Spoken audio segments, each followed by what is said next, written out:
Assalamualaikum warahmatullahi wabarakatuh. Selamat pagi. Halo sahabat RSMY dimanapun berada, senang sekali dapat berjumpa lagi dalam program edukasi ngobras, ngobrol asik sehat.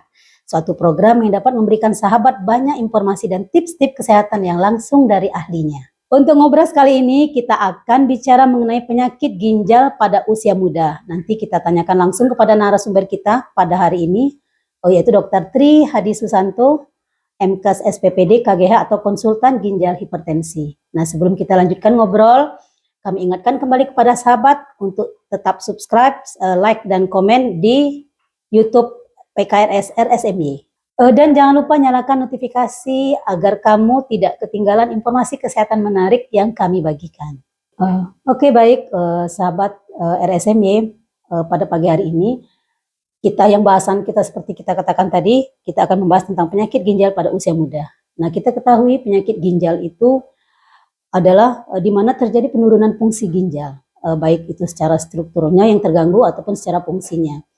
Dan penyakit ginjal juga dibagi dua, ada penyakit ginjal kronis dan penyakit ginjal akut. Kalau kronis itu akan terjadi selama lebih dari 3 bulan perlahan, atau kalaupun akut dia akan terjadi secara tiba-tiba. Untuk lengkapnya nanti kita akan minta penjelasan kepada ahlinya. Dan bagaimana cara pencegahannya, bagaimana pengobatannya, tindakan terapi segala macamnya nanti akan kita bahas bersama-sama dengan dokter kita pada pagi hari ini. Oke, baik Pak Anto, selamat pagi. Pagi, Kak Rosi. Iya, apa kabar pagi hari ini Pak Anto? Alhamdulillah baik, tetap semangat. Kak Rosi, apa kabarnya? Oke, alhamdulillah baik. Semoga kita kedepannya akan semakin sering ya Pak ya memberikan informasi yang penting untuk masyarakat, di mana masyarakat akan semakin mendapatkan informasi sehingga bisa menjadi peluang untuk pencegahan terhadap penyakit ginjal secara dini. Ya. Oke, seperti itu. Nah, oke Dok, sekarang sebenarnya penyakit ginjal itu seperti apa sih Dok? Kalau boleh kita tahu? Ya, secara umum penyakit ginjal itu adalah penurunan dari fungsi ginjal baik secara struktural maupun secara fungsionalnya yang dapat terjadi sesuai dengan urutan waktunya. Bisa terjadi secara akut yang terjadi perubahan mendadak dalam hitungan jam, hari, dan sampai minggu, atau yang berjalan secara progresif kronik lebih dari 3 bulan yang kita sebut dengan penyakit ginjal kronik. Oh, seperti itu. Jadi ada dua ya, kita bedakan ya Dok ya? Ya, kita bedakan menjadi dua, itu penyakit ginjal akut dan penyakit ginjal kronis. Nah, kalau untuk ininya sendiri Dok, keluhan seperti apa sih Dok yang bisa dirasakan pasien? Oh, ini berarti dia mengalami gagal ginjal atau awal dari kena penyakit ginjalnya. Itu seperti apa? Nah, itu yang menarik ya, dan mungkin juga menjadi banyak pertanyaan pada pasien-pasien yang terdiagnosa penyakit ginjal kronis. Karena penyakit ginjal kronis ini pada awalnya tidak menimbulkan gejala sama sekali.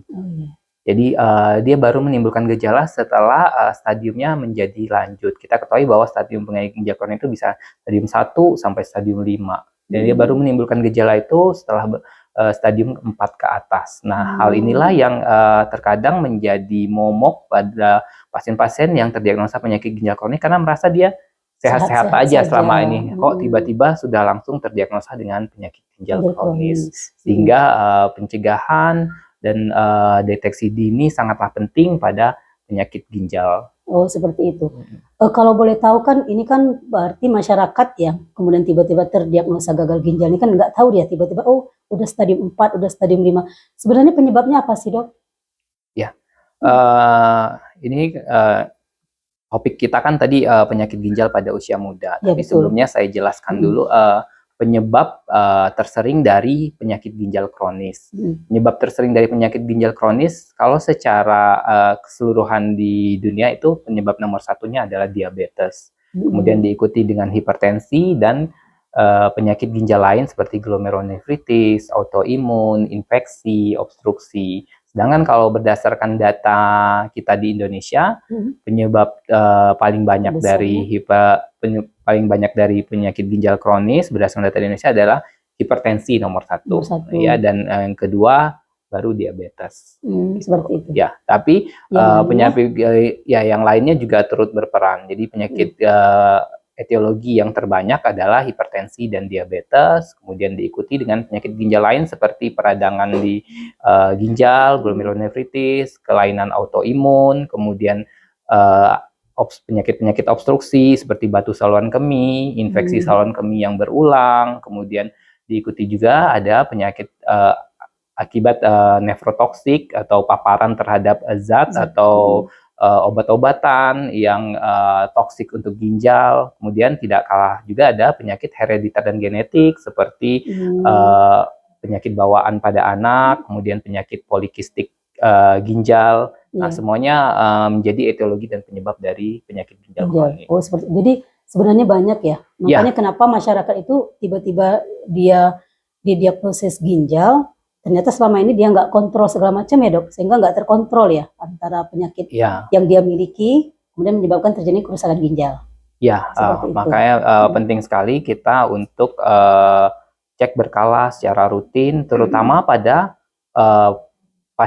pada populasi yang mempunyai risiko. Jadi pada pasien yang sebelumnya sudah ada diabetes, sudah ada hipertensi, kemudian pasien-pasien dengan obesitas atau pasien dengan riwayat ada gangguan fungsi ginjal di dalam keluarga. Nah, itu mungkin faktor pasien-pasien yang mempunyai risiko lebih tinggi dan itu menjadi harus lebih waspada dan harus lebih awas terhadap penyakit ginjal kronis. Oke, jadi demikian ya. Jadi kita harus lebih aware ya dengan diri kita, termasuk masyarakat luas dengan keluarga segala macam ya. Apalagi kita sudah memiliki riwayat tadi atau keluarga juga sudah memiliki riwayat yang menyebabkan terjadinya penyakit ginjal kronis. Nah, sekarang sesuai dengan tema kita nih dok, kan tema kita penyakit ginjal pada usia muda. Nah, sebenarnya dari usia berapa sih ginjal itu udah mulai bisa terserang yang menyebabkan dia kemudian menjadi penyakit ginjal seperti itu dok? Ya, ini penting ya, karena stigma yang ada di masyarakat kita tahunya kalau penyakit ginjal itu penyakit pada orang tua. Nah, ternyata itu tidak benar gitu ya, karena penyakit ginjal baik akut maupun kronik dapat menyerang semua usia. Ya, dari anak-anak, remaja, dewasa muda sampai orang tua. Tapi memang kemungkinan untuk terjadinya prevalensi lebih tinggi pada usia di atas 45 tahun. Tapi bukan menutup kemungkinan bahwa pasien dengan usia muda, usia di bawah 40 tahun ke atas, itu tetap mempunyai resiko untuk terjadinya penyakit ginjal baik akut maupun kronis. Oh, seperti itu. Nah, kalau boleh tahu dok, berapa sih persentase ya kalau untuk secara nasionalnya yang penyakit ginjal ini kemudian menyerang usia muda? Ya, kalau data dari Indonesia Renal Registry tahun 2020, kita ketahui bahwa pasien aktif yang menjalani hemodialisis, intinya ini ada pasien dengan penyakit ginjal kronik aktif berdasarkan usia, untuk usia di 25 sampai 34 tahun itu mencapai 6,68% dari seluruh total pasien aktif yang menjalani hemodialisis. Untuk usia di bawah 18 sampai 25 tahun itu sekitar 2,2%. Kemudian di bawahnya lagi itu sekitar 1,5%. Jadi kalau kita kalkulasikan, kalau pada usia muda kan kita mungkin patoknya usia di bawah 40 ya. Di bawah 40 kan kita masih muda. Bahkan sekarang kan 45 aja masih muda ya. Ya sekitar 9% dari total pasien yang menjalani hemodialisis di Indonesia. Dan angka ini ya cukup tinggi. Besar ya. Cukup tinggi dan cukup besar. Iya. Udah jadi 99% ya kalau kita kalikan berapa ratus ribu ya yang cuci darah se-Indonesia, itu luar biasa ya, sahabat RSMY sekalian. Nah, kemudian dok, apakah seperti ya kita lihat tadi kan ada hipertensi, ada diabetes segala macam. Kalau masyarakat sekarang kan ini kan semakin maju ya, kalau semakin maju kan teknologi semakin canggih, makanan-makanan juga udah luar biasa kan dok. Itu kalau masalah pola makan, kemudian gaya hidup, kemudian ada minum, rokok segala macam, itu keterkaitannya dengan penyakit ginjal itu seperti apa sih dok? Seperti itu. Ya, sangat erat ya. Penyakit-penyakit kronis itu pada saat ini memang lebih terkait karena perubahan dari pola gaya hidup ya. Itu tidak bisa kita pungkiri. Makan makanan yang tinggi lemak, makan makanan yang tinggi garam, kemudian minuman soft drink, minuman berenergi, kemudian semuanya itu mempunyai kontribusi apabila dikonsumsi dalam jumlah yang berlebihan dapat menyebabkan gangguan pada fungsi Fungsi ginjal. ginjal. Baik itu pada anak-anak, orang tua, anak-anak dewasa maupun orang tua. Jadi kita harus membatasi sejak dini makanan-makanan yang mempunyai efek toksik terhadap ginjal tersebut. Oke. Dan rokok juga. Rokok itu sudah penelitian sudah jelas bahwa merokok itu dapat menurunkan laju filtrasi dari ginjal dan menurunkan laju aliran darah ke ginjal. Oh, seperti itu ya, Dok? Iya, jadi mempunyai kontribusi besar untuk menyebabkan gangguan fungsi ginjal. Oh, seperti itu. Jadi begitu ya, sahabat RSMI. Ternyata selama ini kita tahu ya, Dok ya, kalau rokok biasanya larinya ke paru-paru ya, penyakit paru-paru. Ternyata dia juga bisa menyebabkan terjadinya penurunan fungsi ginjal, dia merusak aliran darah ke ginjalnya. Iya. Oke, Dok. Nah, kalau untuk yang sesuai dengan tema kita ini, bagaimana sih, Dok, cara mengatasi ya kalau kita sudah terdiagnosa atau terserang penyakit ginjal ini di usia muda? Maksudnya, apakah ada kemungkinan ya kalau dia sudah terserang karena usia muda, misalnya sekarang kan udah ada tuh, Dok, di MUNU sendiri ya, di HD ya, itu anak-anak usia kuliah ya, atau masih SMA 18 tahunan itu. Nah, itu seperti apa sih, Dok, untuk prognosisnya ke depan itu? Ya, sebenarnya kalau pada usia muda tersebut, untuk penyakit apabila dia sudah terdiagnosa dengan penyakit ginjal kronis, ya untuk angka kelangsungan hidupnya ya tidak jauh berbeda dengan usia dewasa muda orang tua. Jadi yang kita perlu perhatikan bahwa pada usia dewasa muda itu etiologinya walaupun mirip, tapi ada beberapa etiologi yang penyebab yang lebih spesifik ya. Kalau untuk pada dewasa usia muda kan paling hipertensi dan diabetes tetap menjadi etiologi, karena hipertensi juga bisa terjadi pada usia muda ya. Namanya biasanya pada hipertensi yang sekunder. Jadi ada kelainan organ yang menyebabkan kondisinya hipertensi. Berbeda dengan pada usia tua kan hipertensinya hipertensi primer. Kemudian diabetes tipe 1 itu kan bisa terjadi pada usia muda juga. Hipertensi dan diabetes ini menjadi salah satu etiologi penyebab dari penurunan fungsi ginjal pada usia dewasa muda. Kemudian juga bisa disebabkan oleh yang tidak kalah pentingnya itu penyakit yang bawaan atau herediternya, seperti memang dari penyakit dari bawaan lahirnya adanya agenesis atau displasia ginjal, di mana dari kecil memang sudah terjadi pembentukan struktur ginjal yang tidak sempurna, yang kedepannya dapat menyebabkan penurunan fungsi ginjal. Kemudian penyakit-penyakit keturunan seperti penyakit polikistik, jadi di ginjalnya banyak kista-kistanya. Nah, di ginjalnya banyak kista-kistanya, ini lambat laun apabila semakin banyak akan menyebabkan penurunan fungsi ginjal. Kemudian yang paling sering juga yang kita kenal di masyarakat itu mungkin sering dengar penyakit ginjal bocor. Penyakit ginjal bocor pada usia muda ya. Nah, ini juga menjadi etiologi pada penyakit ginjal kronis. Penyakit ginjal bocor itu kalau nama ininya glomerulonefritis. Glomerulonefritis ini penyebabnya banyak. Bisa karena paparan infeksi saluran pernapasan sebelumnya yang tidak tertangani baik, atau infeksi memang langsung di ginjal. Kemudian bisa disebabkan oleh autoimun, gangguan imun dalam tubuh ya. Kemudian ini juga mempunyai peran untuk terjadinya penurunan fungsi ginjal pada usia dewasa muda. Kemudian infeksi ini juga sering menjadi salah satu penyebab dari etiologi dari penyebab gagal ginjal pada usia muda. Infeksi yang berulang, infeksi saluran kemih yang berulang, atau ada obstruksi yang berulang, ini menjadi faktor resiko. Ya, padahal pada dewasa usia muda kan seperti sering mengkonsumsi minuman soft drink, kemudian makan makanan junk food, yang itu kan mempunyai resiko untuk pembentukan batu di ginjal yang menjadi salah satu etiologi dari penyakit ginjal kronis. Ya, itu. Jadi kalau untuk tata laksananya apabila sudah masuk ke dalam penyakit ginjal kronis, ya kita sesuaikan dengan tahapan stadiumnya. Ya, dari stadium 1 sampai stadium 5 ya. Kita sangat berharapnya kita bertemu pasien pada dewasa usia muda ini belum jatuh kepada stadium 5. Jadi Stadium awal ya, Dok, stadium ya? awal. Nah, walaupun memang tidak ada gejala yang khusus ya, tidak ada yang gejala yang khusus, tapi ya itu pasien-pasien dengan faktor resiko itu harus kita lebih perhatikan ya. Paling keluhan yang mungkin sering dirasakan, yang mungkin keluhan awal seperti buang air kecil yang berbusa hampir setiap hari. Ya, normal terkadang buang air kecil kita berbusa, tapi kalau semakin menetap, kemudian busanya benar-benar banyak, nah itu bisa menjadi salah satu indikator awal dari penurunan fungsi ginjal. Kita harapkan kita bertemunya itu pada saat pasien ini dalam kondisi yang masih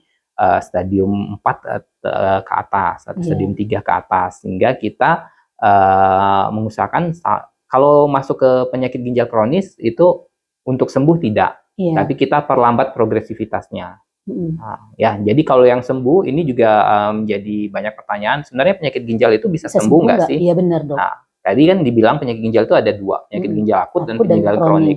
Kalau penyakit ginjal akut, kalau etiologi atau penyebab akutnya bisa teratasi dengan baik, bisa terlaksana dengan baik, dia bisa sembuh, ya, Dok? Dia bisa recovery ginjalnya. Tapi kalau penyakit ginjal akut yang tidak tertangani dengan baik, tidak tuntas pengobatannya, berlanjut menjadi kronik. Nah, kalau yang kronik dia akan perlahan-lahan akan tetap terus berjalan sampai menyebabkan terjadinya penyakit ginjal tahap akhir.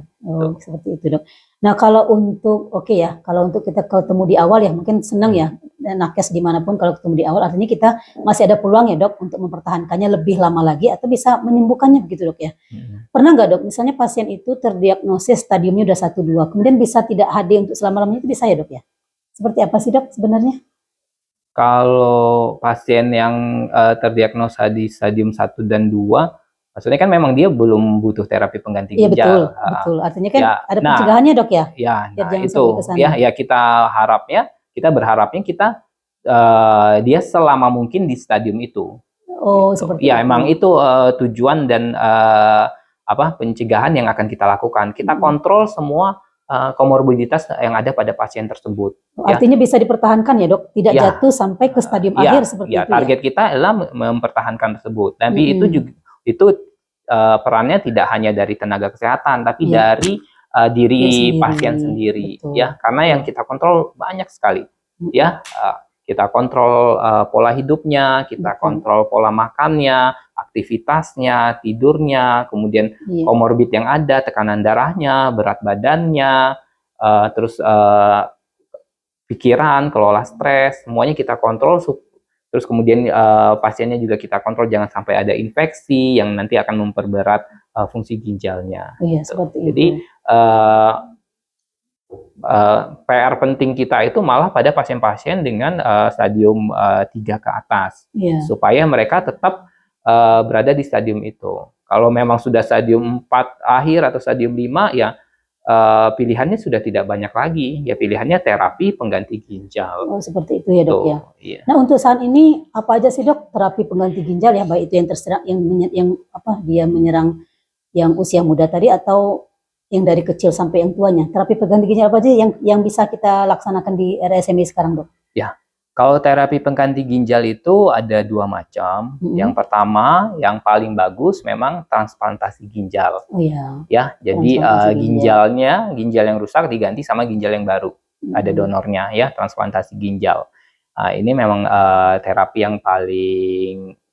utama sebenarnya, karena memberikan efek yang paling besar untuk kesembuhan pasien. Yang kedua itu dialisis. Dialisis sendiri ada 2 macam, yaitu hemodialisis dan peritoneal dialisis. Di mana hemodialisis ini dia menggunakan bantuan mesin yang menggunakan dialiser sebagai pengganti ginjalnya. Jadi pasiennya datang ke fasilitas kesehatan untuk melakukan hemodialisis. Jadi atau yang dikenal dengan cuci darah. Sebenarnya sih istilah cuci darah itu salah ya, karena kalau di luar negeri kita, ya, Dok, ya? Kalau di luar negeri kita bisa diketawain tuh washing blood namanya ya, cuci darah. Jadi bukan dicuci, tapi darah yang tinggi racun, toksin yang tidak bisa dikeluarkan ginjal itu dialirkan ke dialiser melalui suatu mesin, kemudian racun-racunnya itu dikeluarkan melewati dialiser yang semi permeable tersebut. Jadi dialisernya itu sebagai pengganti ginjalnya. Itu ya. Okay. Nah, ini pasien bisa datang seminggu 2 sampai 3 kali ke fasilitas kesehatan untuk melakukan hemodialisis tadi. Iya. Padahal kan optimalnya kalau ginjal itu bekerjanya ya setiap hari, setiap jam, ya? setiap hari, setiap menit. Tapi optimal yang bisa kita lakukan untuk mengganti ya 2 sampai 3 kali per minggu. Kemudian ada juga namanya dialisis juga, tapi tidak menggunakan mesin. Dia menggunakan membran di rongga perut pada pasien sendiri. Jadi dipasang suatu alat selang yang dihubungkan di rongga perut, kemudian dilakukan pertukaran cairan. Pertukaran cairan ini yang nantinya akan cairan yang bukan cairan kotor ya, cairan yang banyak mengandung toksin dan racunnya tadi akan difiltrasi melalui membran perutnya, membran perut pasien tersendiri.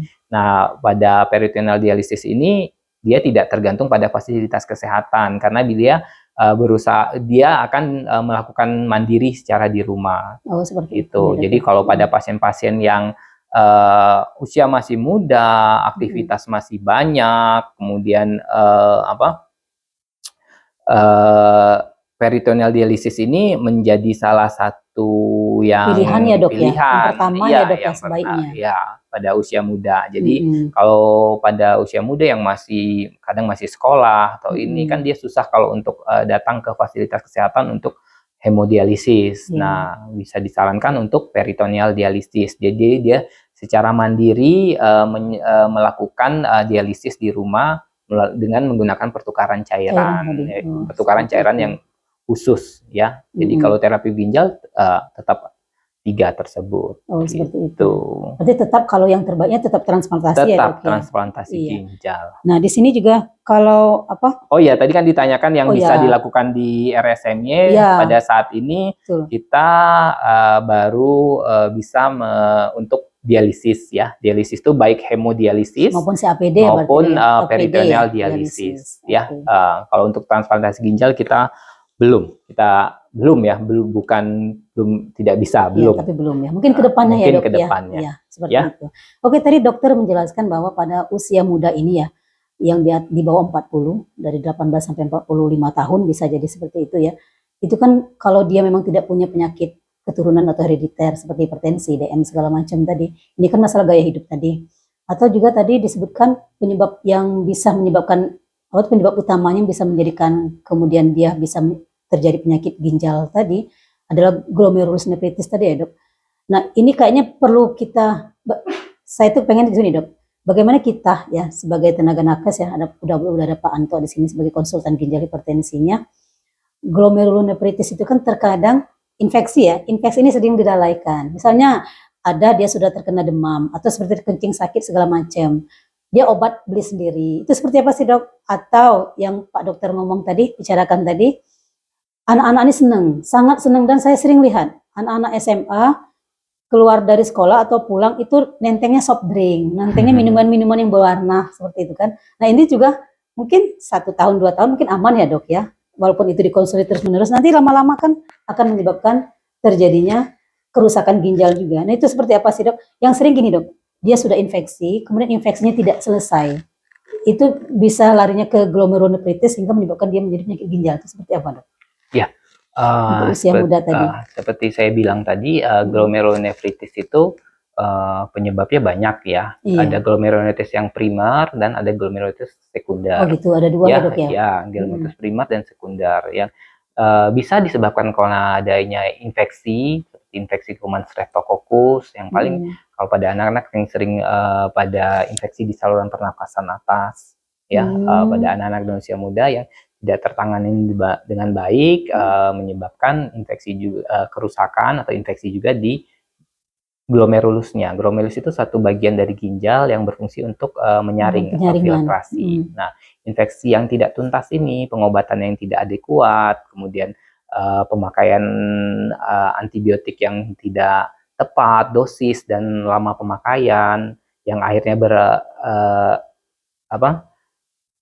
sehingga infeksinya tidak selesai ditangani, tapi masih terus berlanjut yang bisa menyebabkan komplikasi sehingga menjadi glomerulonefritis. Tapi paling banyak juga memang glomerulonefritis primer. Jadi memang ada kelainan dari kelainan bawaannya yang menyebabkan glomerulonefritis seperti kelainan autoimun seperti lupus nefritis, ya kelainan lupus yang menyebabkan keterlibatan ginjal, kemudian ada namanya juga IgA nephropathy, itu juga bagian dari glomerulonefritis ya.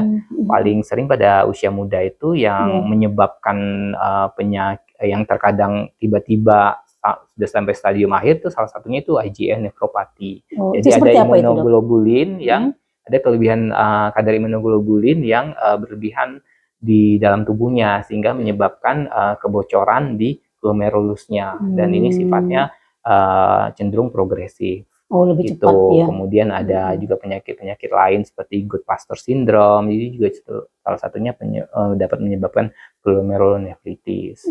Jadi terkadang glomerulonefritis ini ya sama, tidak menimbulkan gejala awalnya, tidak menimbulkan gejala awal yang khas gitu. Paling sering gejala yang paling sering ditemuin yaitu tadi buang air kecilnya berbusa ya, terus terkadang ada keluhan bengkak yang hilang timbul ya, baik terkadang hanya bengkak di kedua mata atau bisa bengkak yang lebih banyak. Nah, ini gejala-gejala awal. Jadi kita harus lebih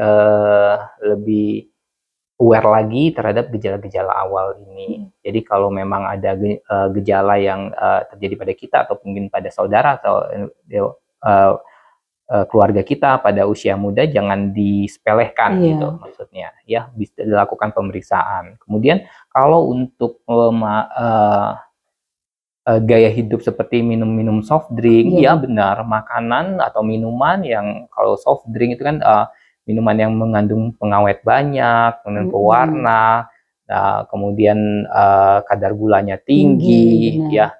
Itu akumulasi dari minuman-minuman tersebut, zat-zat yang terkandung dalam minuman tersebut dapat menyebabkan hiperosmolaritas pada darah yang pada akhirnya akan menyebabkan gangguan pada fungsi ginjal. Jadi memang harus minuman tuh yang paling bagus yaitu minum air putih. Air putih ya dok ya.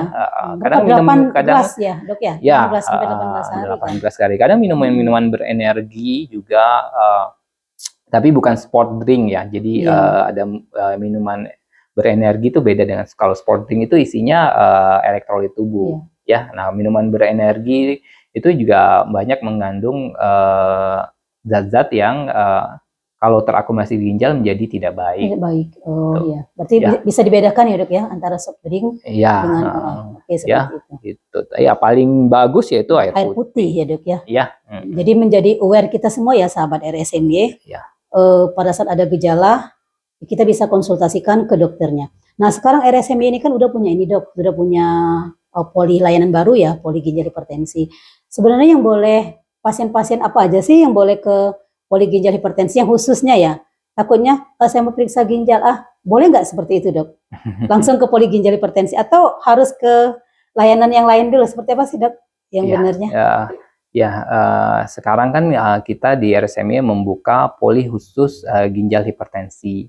Ya, ini semua kelainan yang terkait dengan ginjal dan hipertensi, baik itu penyakit ginjal akut, penyakit ginjal kronis, kemudian hipertensi, baik hipertensi primer, hipertensi sekunder, kemudian penyakit glomerular seperti glomerulonefritis atau yang belum terdiagnosa itu seperti sindrom nefrotik, kemudian penyakit-penyakit yang terkait penyakit herediter yang terkait ginjal seperti polikistik kidney, kemudian penyakit ginjal yang terkait autoimun seperti lupus nefritis, kemudian penyakit-penyakit ginjal pada lansia, penyakit ginjal obstruktif, semuanya bisa kontrol ke konsultan poli ginjal hipertensi. Namun terbatas kalau di tempat kita baru ada konsultan ginjal hipertensi untuk usia dewasa. Usia dewasa. Di usia dari Kalau kita memakai patoknya 18 tahun. Ke atas ya dok 18 ya. tahun ke atas. Artinya kalau di bawah Bahwa pasiennya itu tetap ke layanan layanan poli anak ya dok bagian ya. anak. Oh, Ya, seperti memang itu. belum ada poli khusus untuk ginjal. Nanti ke depannya mungkin akan ada. Dibuatkan untuk khusus anak ya dok Iya. ya, biar bisa kita layani semua ya. Iya. Kemudian mungkin terakhir ya dok ya, tips hidup sehat nih, biar ginjal kita terutama nih yang muda-muda ya, yang muda di antara 18 tahun sampai 40 atau yang masih produktivitasnya tinggi nih, biar ginjalnya tetap sehat dengan produktivitas yang tinggi. Itu seperti apa sih dok, poin-poinnya itu dok? Ya, kalau pencegahan itu udah banyak di mana-mana ya, termasuk dari program Kemenkes itu bahkan ada singkatannya ya, singkatannya CERDIK. Apa tuh dok? CERDIK itu C-nya cek melakukan pemeriksaan secara rutin, cek rutin melakukan pemeriksaan, kemudian E-nya enyahkan asap rokok, kemudian R-nya itu apa? Jadi saya lupa jadi rajin berolahraga atau beraktivitas, kemudian D-nya itu diet yang seimbang, I-nya itu istirahat yang cukup, dan yang terakhirnya adalah kelola stres. Oh, kelola stres itu luar biasa ya, artinya pada saat kita ingin menjaga ginjal kita tetap sehat, kita ingatkan cerdik saja ya. Iya, kita ingat lagi cerdik. Ya. Masuk pola makan tadi ya. Pola makan itu termasuk dalam diet yang seimbang tadi ya dok ya. Seimbang ya, hindarin makan makanan seperti junk food, kemudian makan daging-daging merah yang mempunyai protein yang tinggi, kemudian soft drink, minuman yang berpengawet, minuman yang mengandung zat warna, makanan yang tinggi gula, ya, makanan yang tinggi garam, ya itu dibatasi. Dan paling banyak yaitu rokok, ya. Gitu. Yang harus dihindari ya, sesuai dengan pesan dari sama istirahat yang cukup juga, ya kan kalau pada dewasa muda ya, usia muda ini masih produktif sekali, terkadang merasa tubuhnya sehat-sehat saja, malah istirahatnya kurang kan, ya. Sampai begadang nggak boleh dok ya? Iya, sampai larut malam, kerja sampai larut malam, atau sekarang kan pekerjaan bisa dilakukan di mana saja ya. Kalau dewasa muda kan sangat produktif ya melalui sosial media, terkadang sampai larut malam. Nah, itu juga mempunyai kontribusi terhadap gangguan fungsi ginjal. Betul. Oke, mungkin demikian sahabat RSMB di program Ngobras kita kali ini. Mungkin yang terakhir dok, closing statement-nya dok untuk pagi hari ini untuk sahabat RSMB kita dimanapun berada. Itu silakan dok. Ya, pada kesempatan ini ya sebelumnya saya menyampaikan bahwa penyakit ginjal ini dapat mengenai semua usia. Jadi tidak hanya terbatas pada usia tua saja. Jadi bisa dari usia anak sampai usia lanjut, sehingga kita perlu lebih memperhatikan terutama pada orang-orang dengan resiko tinggi seperti adanya hipertensi, diabetes, kemudian gangguan fungsi ginjal di dalam keluarganya, kemudian pola gaya hidup yang tidak sehat, itu lebih aware terhadap kemungkinan untuk terjadinya gangguan fungsi dengan cara melakukan yaitu check up rutin, pemeriksaan kesehatan. Itu ya, mungkin seperti itu. Oke, demikian closing statement dari narasumber kita pada pagi hari ini. Terima kasih Pak Anto untuk acara hari ini yang luar biasa ya, kita mendapatkan ilmunya. Semoga para sahabat RSMB dimanapun berada mendapatkan info-info penting dan lanjutan bagaimana kita tetap menjaga kesehatan kita sehingga kita tetap berproduksi, kita terhindar dari hal-hal yang tidak diinginkan, terutama kalau sudah kena ginjal ya dok ya. Kalau bahasanya kalau sudah terdiagnosis dengan stadium 5 harus cuci darah, seumur hidup kita harus cuci darah ya. Walaupun tidak menutup kemungkinan ya dok, cuci darah dia tetap seumur hidup, tapi dia juga tetap bisa berproduksi sebagaimana yang sehat. Termasuk juga apalagi yang muda-muda, walaupun dia melakukan tindakan cuci darah baik CAPD maupun dia menggunakan tindakan dialisis, baik PD peritoneal dialisis maupun hemodialisis, dia tetap berproduksi sebagaimana yang orang-orang yang sehat, walaupun tetap ada keterbatasannya. Seperti itu ya dok ya. Mungkin demikian acara Ngobras kita pada pagi hari ini. Lebih dan kurang saya mohon maaf. Oke sahabat RSMY dimanapun berada, tetap semangat, jaga kesehatan, sampai jumpa.